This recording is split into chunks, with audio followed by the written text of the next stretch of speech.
Okay, third and fourth grade. Fourth grade, I know you did something different. Third grade did the cupcake. You did a rose dish for your mother or whoever. So everything applies. We are glazing today, so everything applies for third and fourth.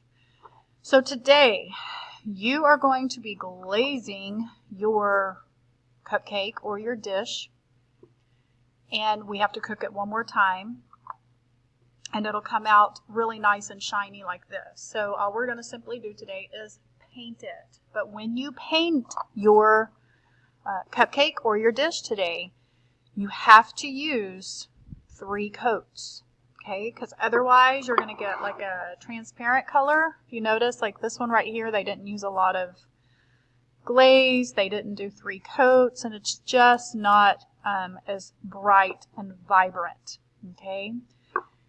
I have stations set up today, so you just go to whatever colors you want to use. It's just color stations, and that's the colors you'll use. I don't care how you do it. You could do it one color, you could do it multiple colors, but just make sure you use 3 coats. This clay will absorb the paint pretty quickly, so I would just do sections at a time so that you know that you've done at least 3 coats. You don't have to. I'm just letting you know that it's going to be more of a transparent color. It won't be real bright and vibrant. Also, do not, if you have a cupcake, do not get any paint on the inside. Do not get any on this rim, and do not get any here, and do not get any on the bottom, because this glaze that you're using today has little tiny slivers of glass in it. That's why it's so shiny. So when it cooks, it actually creates this really nice glossy look. It'll actually cook it, and it'll create a glossy look.